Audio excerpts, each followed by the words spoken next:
10ක ස්කන්ධයක් ඇති තප්පරයට මීටර 5ක ඒකාකාර වේගයකින් පහළට ගමන් කරන ආරෝහකයක් ඒකාකාර මන්දනයකින් මීටර 10ක් තුළ නිශ්චලතාවයට පැමිණේ.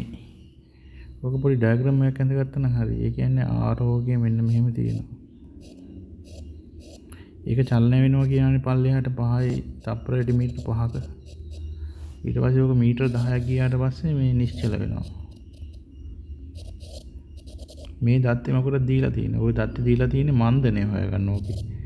ඔක මන්දනය හොයාගත්ත හැකි පහළට මේ v වර්ග සමානයි u වර්ග ධන දෙකක් as දාලානේ. તો v වර්ගයේ බිඳුවයි u වර්ගයේ 25යි ධන දෙකක් අපිට a නේ හොයන්න ඕනේ. s කියන එක 10යි. එතකොට මේක -25 වෙදීම 20 ඉන්නේ නේ. a කියන එක. ඊට පස්සේ ඕක මේ අපි දැන් මන්දනය හොයාගත්තනේ මේක ඔහොම තියාගමු. ඊට පස්සේ මේකේ බල ටික ලකුණු කරගමු. මෙතන 10000ක් නිව්ටන් පල්ලෙහාට තියනවා නේද? මේක කේබල් එකකින් ගැට ගහලා තියෙන. එතකොට ඒකේ ආතතිය T කියලා ගමු. ඝර්ෂණ බල නොපෙනිය යුතු නම් මන්දණයෙන් ගමන් කරන විට එහි ආධාරක කේබලයේ ආතතිය T කියන එක තමයි හොයන්නේ.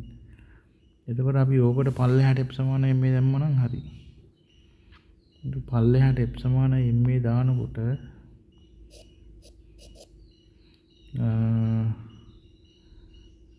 10000යි -t නේද?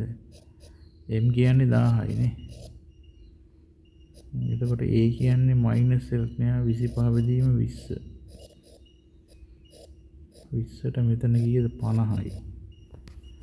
එතකොට මෙතන එනවා බිඳුවක් එනවා 50 25ක 125යි. අත් මයිනස් එන්නේ -t මෙතන 10000. මේක එහා පැත්තට දාපුවම t වෙනවා 11250ක්. ඒක හතරවෙනි උත්තරේ ඉන්නේ.